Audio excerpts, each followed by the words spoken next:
आपका अपना to the point जीव विज्ञान के यूट्यूब चैनल पर सभी छात्र छात्राओं का स्वागत और अभिनंदन। आज का टॉपिक है क्रोमोसोम।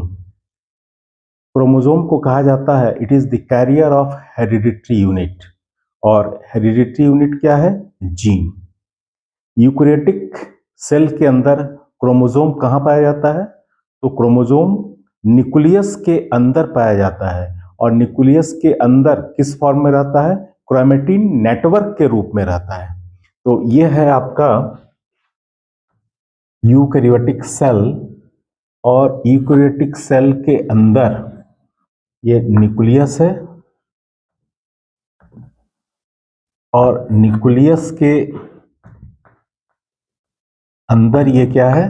Chromatin network. ये है आपका क्रोमैटिन नेटवर्क। इस क्रोमैटिन नेटवर्क से एक थ्रेड को बाहर निकाले हैं और ये जो थ्रेड है बहुत लंबा है इस तरीके का। और जब इसमें रिप्लिकेशन होगा या डुप्लीकेशन होगा तो ये अपने ही जैसा एग्जैक्टली सेम एक दूसरा थ्रेड बना लेगा। और इसके बाद ये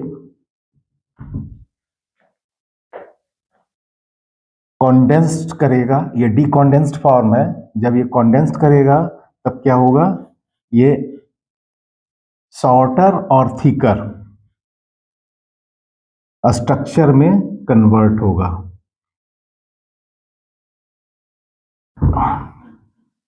इस प्रोसेस को कहते हैं हम कॉन्डेंसेशन। और फाइनली ये काफी कॉम्पैक्ट होकर के ये इस तरीके का स्ट्रक्चर एक्वायर कर लेगा।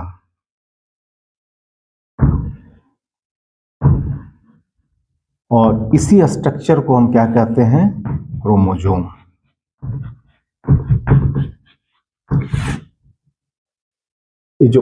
ये जो वन थ्रेड है ये सेल साइकिल का जो इंटरफेज है, इंटरफेज का ये जीवन स्टेज है। जीवन में ये लंबे धागे के रूप में रहेगा। एस सिंथेसिस स्टेज में इसका डुप्लीकेशन हो जाएगा, दो थ्रेड बनेगा। इसके बाद ये प्रोफेज के एंड, प्रोफेज में कंडेंसेशन स्टार्ट होगा और फाइनली मेटाफेज में ये इस स्ट्रक्चर को प्राप्त कर लेगा जिसको हम कहते हैं क्रोमोसोम। और ये मिलेगा हमें कहां पर? मेटाफेज में। मेटाफेज में ये मिलेगा। तो टर्म क्रोमोसोम किसने दिया था? वाल्डेयर ने। वाल्डेयर। और क्रोमैटिन टर्म किसने दिया था? ये था फ्लेमिंग।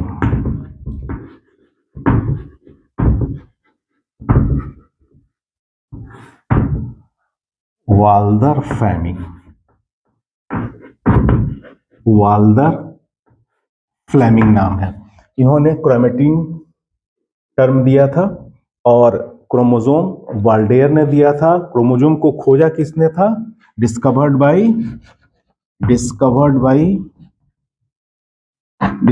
Bye Strasburger. एस्ट्रसबर्गर।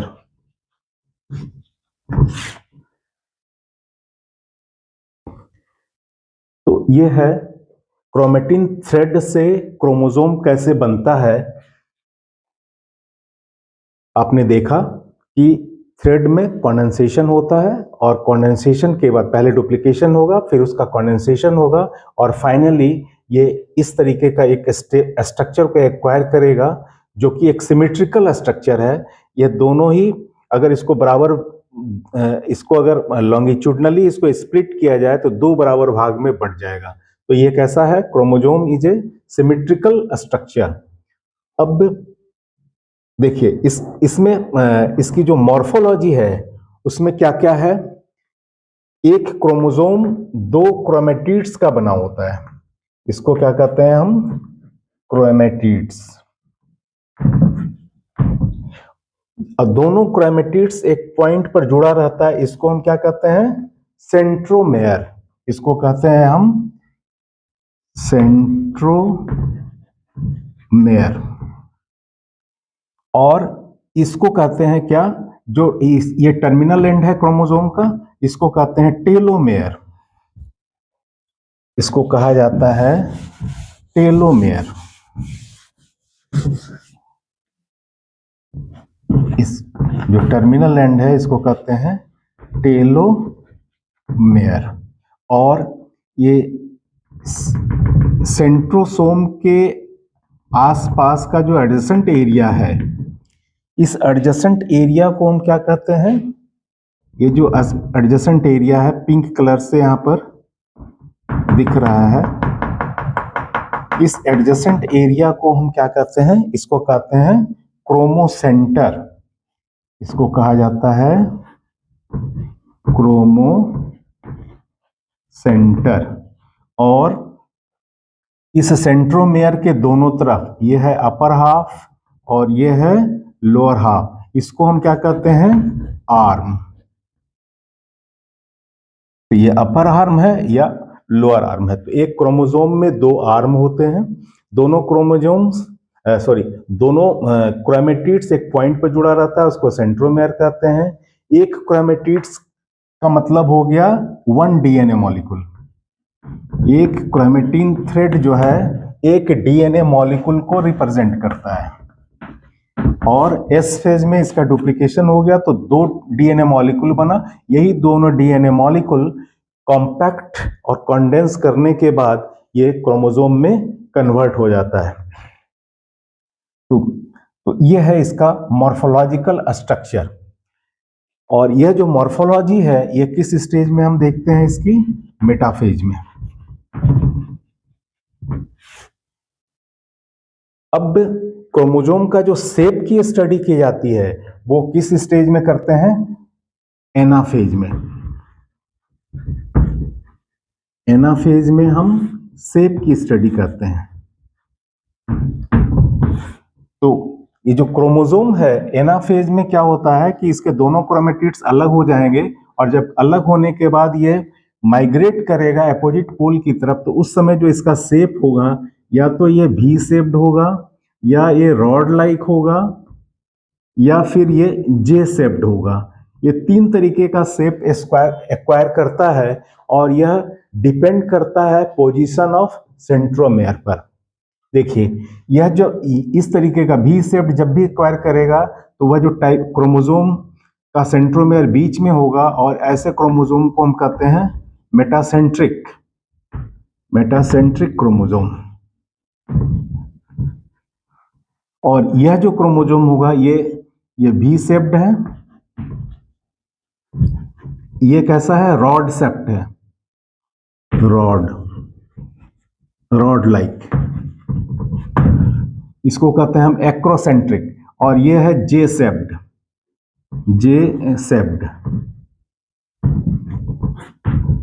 ड्रोसोफिला के मेल में यह पिकुलियर बाई क्रोमोसोम जो पाया जाता है वह जे शेप्ड का होता है। तो इस तरीके से अगर शेप की स्टडी करनी है तो हम एनाफेज में करते हैं, और क्रोमोसोम की जो डिटेल मॉर्फोलॉजी है उसको हम अच्छे तरीके से मेटाफेज में करते हैं। अब हम लोग क्लासिफिकेशन के बारे में पढ़ेंगे कि क्लासिफिकेशन ऑफ क्रोमोसोम। देखिए क्रोमोसोम को क्लासिफाई करते हैं on the basis of presence and absence of centromere. Chromosome का सेंट्रोमेयर बहुत ही इंपॉर्टेंट स्ट्रक्चर है, क्योंकि उसी से स्पिंडल फाइबर सेल डिवीजन के समय अटैच होता है, और एनाफेज में पुल फोर्स लगता है स्पिंडल फाइबर में, और ये जो क्रोमोसोम के दोनों क्रोमेटिड्स हैं अलग अलग हो जाते हैं। तो centromere is the site for attachment of spindle fibre. अब हम लोग क्लासिफिकेशन ऑफ क्रोमोसोम,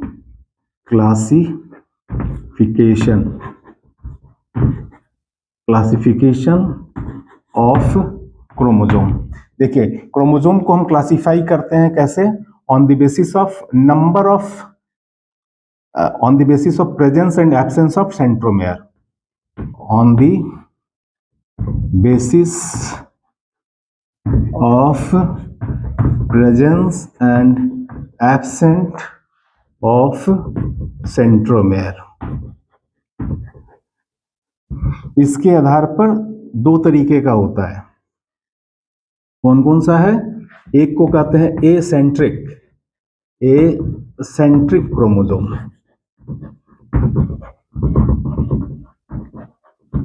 और दूसरे को कहते हैं centric chromosome. Centric chromosome. A means होता है एब्सेंट, सेंट्रिक में सेंट्रोमेयर। इसमें क्या होगा? सेंट्रोमेयर एब्सेंट, सेंट्रोमेयर एब्सेंट, और इसमें क्या होगा? Centromere present, centromere present. इसमें सेंट्रोमेयर पाया जाएगा, इसमें नहीं पाया जाएगा। It is not found in nature, ये नेचर में जनरली नहीं मिलता है। Not found in nature, it is produced artificially, artificially produced.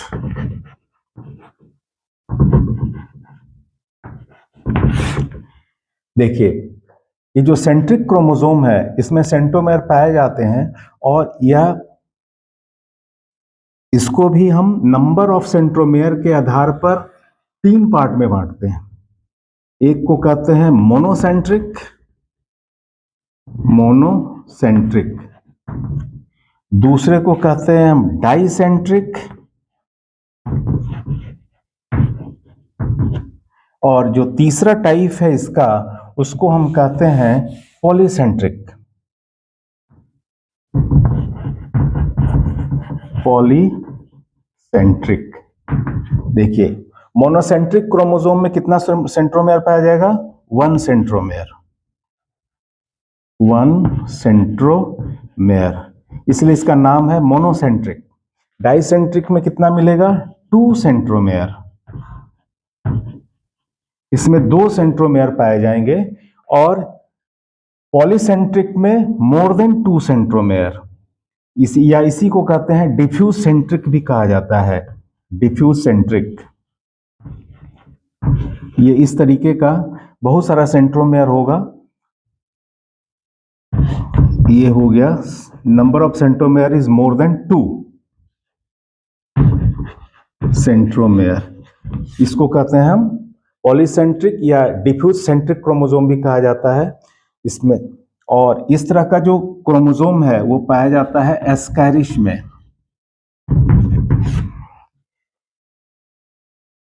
ये मोस्ट कॉमन टाइप है मोनोसेंट्रिक।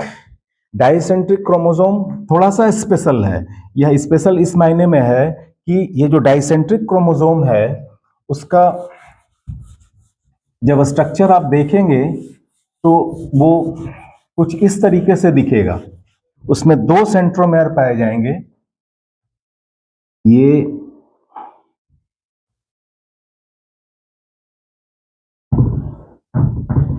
देखिए, एक सेंट्रोमेयर ये हो गया जिसको हम प्राइमरी कॉन्स्ट्रिक्शन भी कहते हैं। इस सेंट्रोमेयर या इसी को कहते हैं प्राइमरी कॉन्स्ट्रिक्शन या काइनेटोकोर भी कहा जाता है इसको।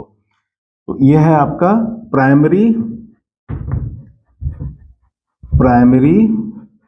कॉन्स्ट्रिक्शन, और ये जो है आपका सेकेंडरी कॉन्स्ट्रिक्शन,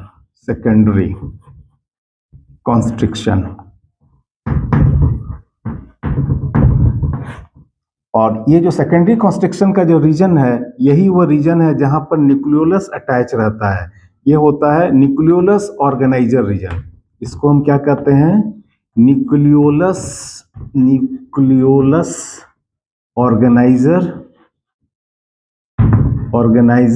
रीजन भी कहा जाता है। तो यह कैसा है? डाइसेंट्रिक है। प्राइमरी कॉन्स्ट्रिक्शन और सेकेंडरी कॉन्स्ट्रिक्शन, 2 कॉन्स्ट्रिक्शन है। तो ये इसके वजह से यह 2 सेंट्रोमेयर, यह भी एक सेंट्रोमेयर की तरह ही काम करता है। तो यहाँ पर सेंट्रोमेयर का एक्चुअल काम क्या है कि दोनों थ्रेड को आपस में जोड़ के रखना। तो यह भी यहाँ पर भी अटैच है और यहाँ पर भी ये अटैच है। तो जो सेकेंडरी कंस्ट्रक्शन है उसको हम न्यूक्लियर ऑर्गेनाइजर रीजन भी कहते हैं। और उसके बाद का जो नॉब लाइक स्ट्रक्चर है, एक्सटेंडेड पोर्शन है, इसको हम कहते हैं सैटेलाइट। सैटेलाइट। और वैसा क्रोमोजोम जिसमें सैटेलाइट पाया जाता हो उसको हम कहते हैं सेट क्रोमोजोम। उसको हम क्या कहते हैं? Set chromosome. तो ये डिटेल स्ट्रक्चर है एक डाइसेंट्रिक क्रोमोजोम का। जो ह्यूमन बीइंग है उसके कैरियोटाइप में का जब स्टडी करेंगे तो आपको मिलेगा कि क्रोमोजोम नंबर 13, 14, 15, 21 एंड 22, ये जो 5 क्रोमोजोम है वो कैसा है? सेट क्रोमोजोम इसको बोलते हैं, क्योंकि इसके अंदर सेकेंडरी कॉन्स्ट्रिक्शन, प्राइमरी कॉन्स्ट्रिक्शन के साथ साथ सेकेंडरी कॉन्स्ट्रिक्शन भी पाया जाता है। और जो सेकेंडरी कॉन्स्ट्रिक्शन है वो कैसा है? न्यूक्लियर ऑर्गेनाइजर रीजन है। तो ये 5 क्रोमोजोम जो ह्यूमन बीइंग में होते हैं जिसके अंदर न्यूक्लियर ऑर्गेनाइजर रीजन पाया जाता है, इसको कहते हैं हम सेट क्रोमोजोम। तो पॉलीसेंट्रिक क्रोमोजोम एस्कैरिस में, और ये जो सेट क्रोमोजोम का जो एग्जाम्पल है ये 13, 14, 15, 21 और 22 ये है ह्यूमन बीइंग्स में, ह्यूमन में। और दूसरे ऑर्गेनिज्म में भी होता है, लेकिन ये ह्यूमन बीइंग्स का जो कैरियोटाइप देखेंगे तो उसमें 13, 14, 15, 21 और 22 क्रोमोजोम को हम सेट क्रोमोजोम कहते हैं। ये जो मोनोसेंट्रिक क्रोमोजोम है यह most common type of chromosome है, और यह number of position of centromere के आधार पर मोनोसेंट्रिक क्रोमोजोम को फर्दर क्लासिफाई करते हैं 2 पार्ट में। देखिए कौन कौन सा होगा। एक को कहते हैं हम आइसोब्रैकियल, आइसोब्रैकियल, और दूसरा को कहते हैं हेट्रोब्रैकियल, हेट्रोब्रैकियल। आइसो का मतलब होता है बराबर, ब्रैकियल का मतलब होता है आर्म। इसमें क्या होगा? दोनों आर्म बराबर होंगे। मोनोसेंट्रिक क्रोमोजोम है तो उसके दोनों आर्म बराबर होंगे। इसमें हेट्रोब्रैकियल में क्या होगा? इसमें दोनों आर्म बराबर नहीं होगा। तो दोनों आर्म बराबर नहीं होगा इसका मतलब क्या हुआ कि सेंट्रोमेयर का जो पोजीशन है वह मिडिल रीजन से हटके होगा। मिडिल रीजन से अगर थोड़ा सा ऊपर या थोड़ा सा नीचे होगा तब एक आर्म बहुत बड़ा हो जाएगा और एक आर्म कंपैरेटिवली उससे थोड़ा छोटा होगा। और एक कंडीशन ऐसा हो सकता है कि एक आर्म बहुत बड़ा हो और एक आर्म बहुत ही छोटा हो, और कभी कभी ऐसा भी होता है कि एक ही आर्म दिखे। तो ये जो आइसोब्रैकियल, हेट्रोब्रैकियल 3 तरीके का होगा, और आइसोब्रैकियल एक तरीके का होता है जिसको हम कहते हैं मिड सेंट्रिक क्रोमोजोम। अब इसको थोड़ा सा हम यहां पर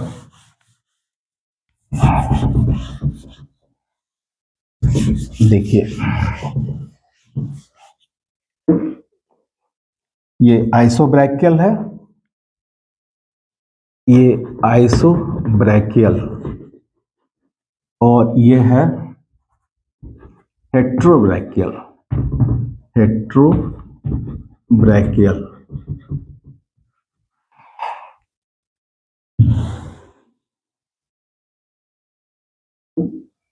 देखिए ये 2 फॉर्म है, आइसोब्रैकियल एंड हेट्रोब्रैकियल। आइसोब्रैकियल में क्या होगा? Both arms are equal, both arms are equal, दोनों आर्म क्या होंगे? बराबर होंगे। हेट्रोब्रैकियल में क्या होगा? बोथ आर्म्स आर अनइक्वल, दोनों आर्म इसमें बराबर नहीं होंगे, इसलिए इसको कहते हैं हम हेट्रोब्रैकियल। हेट्रो का मतलब होता है डिसिमिलर, ब्रैकियल का मतलब होता है आर्म, डिसिमिलर आर्म इसमें पाए जाते हैं। आइसोब्रैकियल में क्या होगा कि दोनों आर्म कैसा होगा? एक ही जैसा होगा, यानी बराबर होगा। तो देखिए यहां पर जो आइसोब्रैकियल क्रोमोजोम है उसमें जो सेंट्रोमेयर का पोजीशन है वो क्या है? बीच में है। जिसके वजह से दोनों आर्म क्या हो गया, बराबर हो गया। और हेट्रोब्रैकियल में क्या होगा कि सेंट्रोमेयर का पोजीशन वैरी करेगा। वो देखिए कैसे वैरी करता है।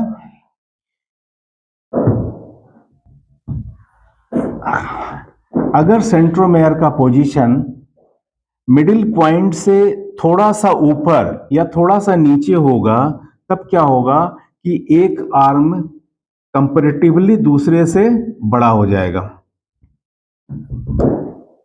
दूसरा कंडीशन ये हो सकता है कि एक आर्म बहुत ज्यादा बड़ा हो और दूसरा आर्म बहुत ही छोटा हो।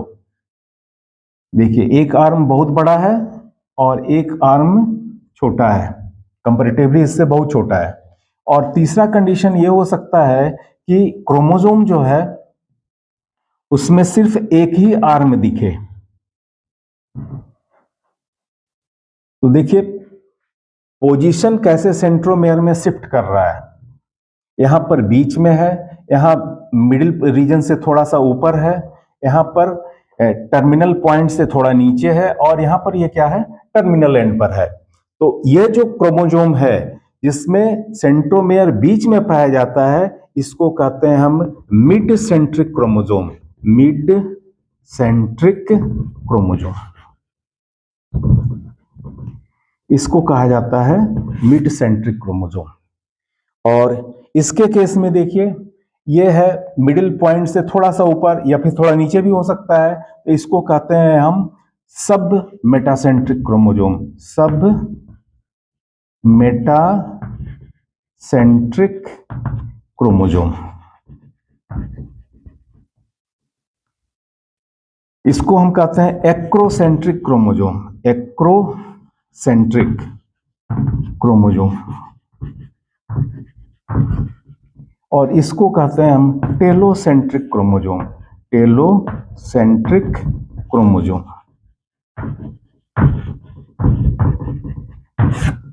Telocentric chromosome. तो जो हेट्रोब्रैकियल क्रोमोसोम है वो तीन तरीके का है, सब metacentric, acrocentric chromosome and telocentric chromosome. ये जो क्रोमोसोम है, ये डाइसेंट्रिक क्रोमोसोम जो ह्यूमन बींग्स में 13, 14, 15 और 21, 22 है, ये कैसा है, एक्रोसेंट्रिक है। It is the example of acrocentric chromosome. यह एक्रोसेंट्रिक क्रोमोसोम का एक एग्जाम्पल है। देखिए, मिड सेंट्रिक क्रोमोसोम को हम मेटासेंट्रिक भी बोलते हैं। मेटासेंट्रिक क्रोमोसोम, मेटासेंट्रिक क्रोमोसोम, तो यह था क्लासिफिकेशन ऑफ क्रोमोसोम। क्रोमोसोम को हम क्लासिफाई कर रहे हैं ऑन द बेसिस ऑफ, पहला, प्रेजेंस और एब्सेंस ऑफ सेंट्रोमेयर। अगर सेंट्रोमेयर पाया जाता है तो उसको कहेंगे हम सेंट्रिक क्रोमोसोम, और नहीं पाया जाता है तो एसेंट्रिक क्रोमोसोम।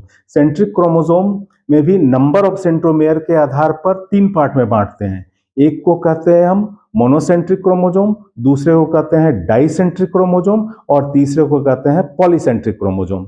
अब मोनोसेंट्रिक क्रोमोसोम को फर्दर क्लासिफाई करते हैं 2 पार्ट में। एक को कहते हैं हम, एक जो टाइप है मोनोसेंट्रिक क्रोमोसोम का, वह 2 तरीके का होगा। एक में आइसोब्रैकियल और दूसरा हेट्रोब्रैकियल। आइसोब्रैकियल में दोनों आर्म्स बराबर होंगे और उसका वह जो क्रोमोसोम होगा उसको कहेंगे हम mid centric chromosome.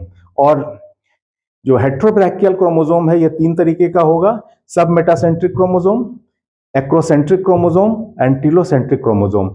Acrocentric chromosome का एग्जाम्पल क्या है, यह है आपका सेट क्रोमोसोम जो ह्यूमन बींग्स में पाया जाता है। और इसका अगर शेप देखा जाए माइग्रेशन के समय, वो किस तरीके का होगा, रॉड लाइक होगा।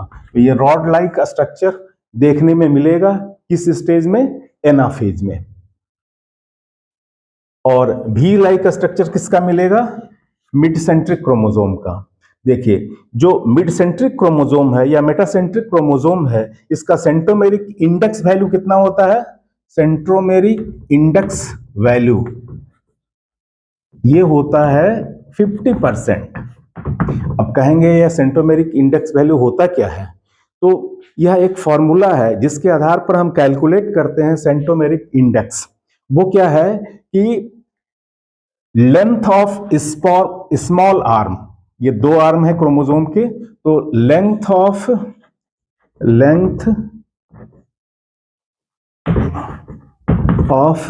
Small arm divided by total length of arm, total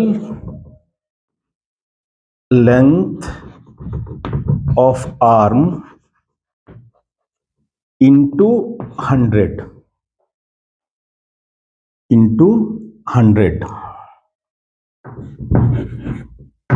तो ये फॉर्मूला है। सेंट्रोमेरिक इंडेक्स बराबर क्या होता है? Length of small arm divided by total length of arm into 100। Example के तौर पर इसका हमने जो मिड सेंट्रिक क्रोमोसोम है उसका सेंट्रोमेरिक इंडेक्स वैल्यू कितना है? 50% है। वो कैसे है देखिए, ये दोनों आर्म बराबर बराबर है। मान लिया कि ये 5 म्यू है और ये आर्म भी कितना है? 5 म्यू का है। तो क्योंकि दोनों आर्म बराबर है तो कोई भी वैल्यू ले लीजिए तो बात बराबर। लेंथ ऑफ स्मॉल आर्म, तो स्मॉल आर्म तो है नहीं, दोनों आर्म बराबर है, तो इसमें जो वैल्यू लेंगे हम वो क्या होगा? 5। और total length of arm, total length कितना हो गया? 5 म्यू और 5 म्यू कितना हो गया? 10 म्यू। और इसको मल्टीप्लाई करना है 100 से। जब 100 से मल्टीप्लाई करेंगे तो कितना बचेगा? ये 50। तो कितना आया? 50%। तो मिड सेंट्रिक क्रोमोसोम का जो सेंट्रोमेरिक इंडेक्स वैल्यू है वो 50% है। तो इसी तरीके से अगर वैल्यू आपको पता है तो हर क्रोमोसोम का आप सेंट्रोमेरिक वैल्यू निकाल सकते हैं। तो ये था आपका क्लासिफिकेशन क्रोमोसोम का। अब हम क्रोमोसोम के स्टेनिंग स्टडी के बारे में स्टेनिंग स्टडी करते हैं। इसको रंगने के बाद हमें क्या क्या दिखाई पड़ेगा इस क्रोमोसोम में। तो अब जो दूसरा इंपॉर्टेंट फीचर है क्रोमोसोम का वो क्या है? Staining study of chromosome. देखिए,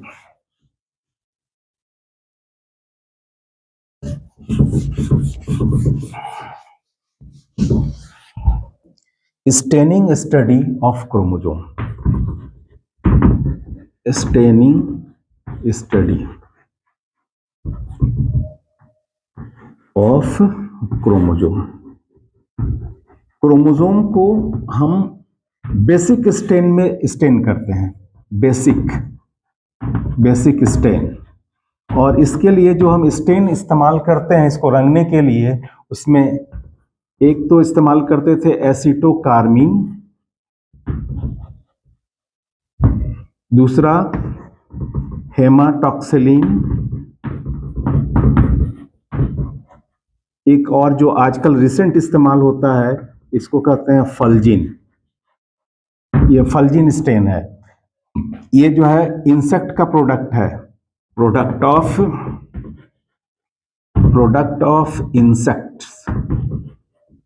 एक इंसेक्ट कार्मीन एक इंसेक्ट है, उसी से आइसोलेट किया गया है। हेमाटॉक्सिलिन ये प्लांट प्रोडक्ट है, ये प्लांट से निकाला गया है इस स्टेन को।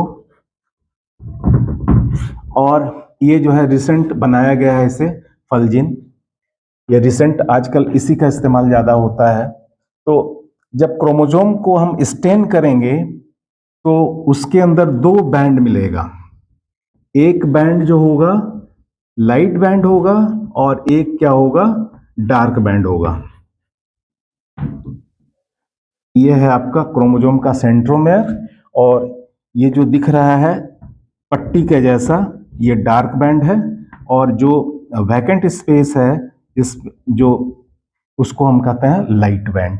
तो क्रोमोसोम का जब स्टेन करते हैं तो इसमें दो तरीके के बैंड दिखाई देते हैं।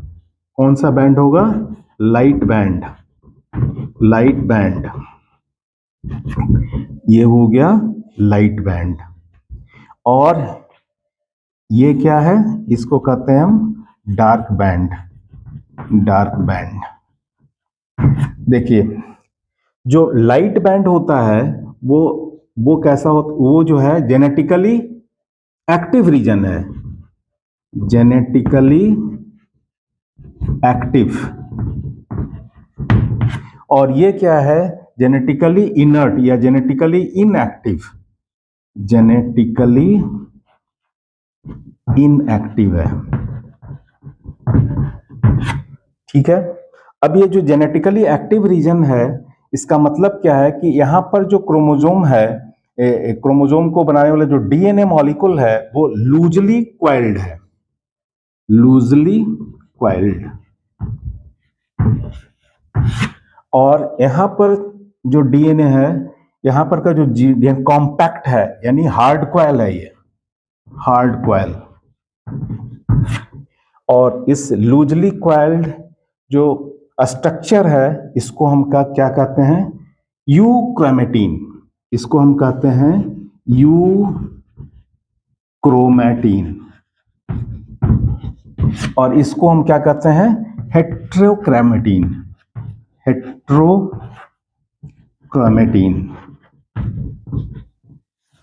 देखिए, और ये जो स्टैंडिंग स्टडी के बाद जो लाइट बैंड और डार्क बैंड मिला, इसको कहते हैं हेट्रोपिक्नोसिस, हेट्रोपिक्नोसिस, पिक्नोसिस। पिक्नोसिस का मतलब होता है कलरिंग, और हेट्रो का मतलब होता है डिफरेंट, डिफरेंट कलर्स मिलता है, लाइट बैंड और डार्क बैंड, इसलिए इसको कहा जाता है, इस प्रोसेस को हम कहते हैं हेट्रोपिक्नोसिस भी कहते हैं इसको, हेट्रोपिक्नोसिस, याद रखिएगा हेट्रोपिक्नोसिस, क्योंकि दो तरीके के बैंड पाए जाते हैं, तो इसके लिए हेट्रो का मतलब होता है डिफरेंट, पिक्नोसिस का मतलब होता है स्टेन, डिफरेंट स्टेन पाए जा रहे हैं क्रोमोजोम के अंदर, एक लाइट होता है और एक डार्क होता है। अब देखिए, ये जो आपका हेट्रोक्रोमेटिक रीजन है, हेट्रोक्रोमेटिन है, इसका जो एग्जाम्पल है वो बहुत ही इंपॉर्टेंट एग्जाम्पल जो ह्यूमन बीइंग में देखने को मिलता है। यह सबसे पहले देखिए कि इसको दो, यह भी हेट्रोक्रोमेटिन भी दो तरीके का होता है। एक होता है, देखिए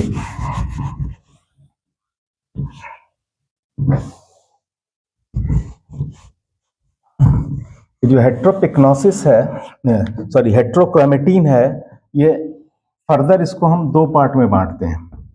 एक को कहते हैं हम फैकल्टेटिव हेट्रोक्रोमेटिन और दूसरे को कहते हैं कॉन्स्टिट्यूटिव। एक है फैकल्टेटिव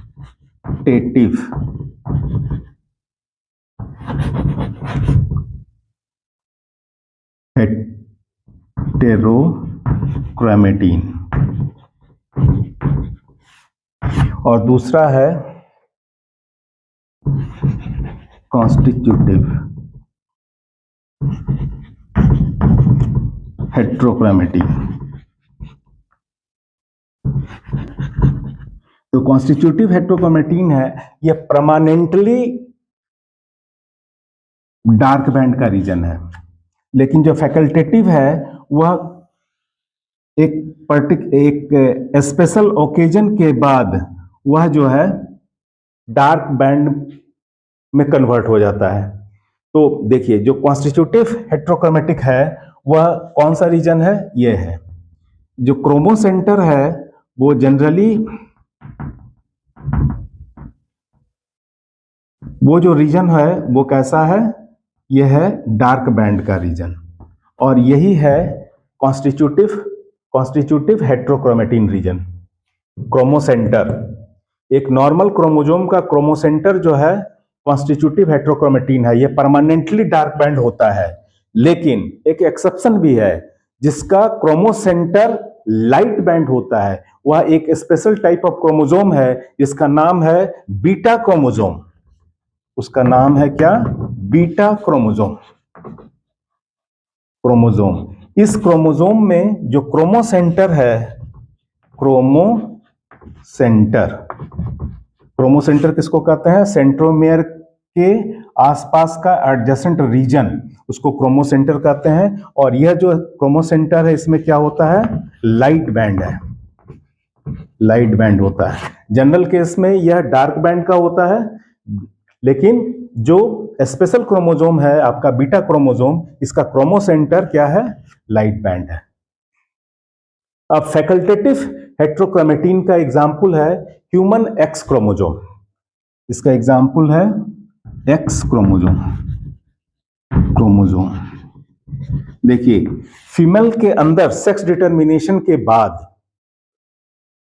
क्या होता है कि 2 एक्स क्रोमोसोम फीमेल में पाए जाते हैं, उसमें से एक एक्स क्रोमोसोम इनएक्टिव हो जाता है, टोटली इनर्ट हो जाता है, और तो उस वह जो inert x chromosome totally inert रूप में कन्वर्ट हो गया, तो वह कैसा हो गया?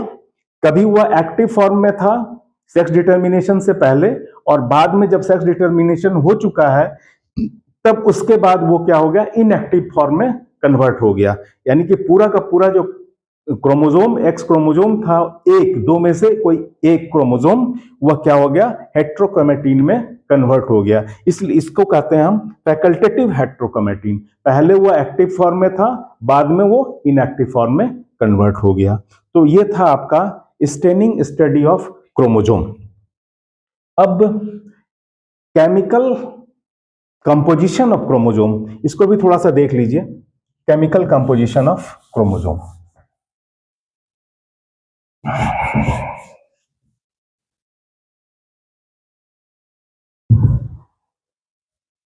क्रोमोसोम केमिकली किस चीज का बना होता है?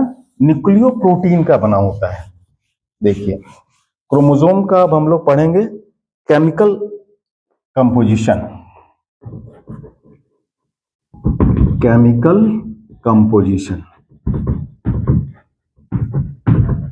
Chemical composition of chromosome. देखिए, ये जो क्रोमोसोम है ये किस चीज का बना होता है? न्यूक्लियोप्रोटीन का। न्यूक्लियोप्रोटीन, इसमें 2 चीज है, एक है आपका न्यूक्लिक एसिड और दूसरा क्या है? प्रोटीन। एक है न्यूक्लिक एसिड और दूसरा जो पार्ट है ये क्या है? प्रोटीन। तो it is the complex organization of nucleic acid and protein. अभी ये न्यूक्लिक एसिड का जब एनालिसिस किया गया तो पाया गया कि यह जो है न्यूक्लियोटाइड्स का बना होता है, न्यूक्लियोटाइड्स। और जब न्यूक्लियोटाइड्स की एनालिसिस की गई तो पाया गया कि इसमें 2 चीज है। कौन कौन सा चीज है? एक है आपका फॉस्फेट, और दूसरा है आपका न्यूक्लियोसाइड। इस न्यूक्लियोसाइड की एनालिसिस की गई तो पाया गया कि इसमें फिर 2 चीज है। कौन कौन सा है? एक है शुगर और दूसरा है नाइट्रोजनस बेस। अब इस नाइट्रोजनस बेस की जब एनालिसिस की गई तो पाया गया कि नाइट्रोजनस बेस भी 2 तरह का है। वो कौन कौन सा है? Purine and pyrimidine. तो फिर प्यूरीन की एनालिसिस की गई तो पाया गया कि यह भी 2 तरीके का है। कौन कौन सा है? Adenine and guanine. और पायरेमिडीन भी 2 तरीके का है।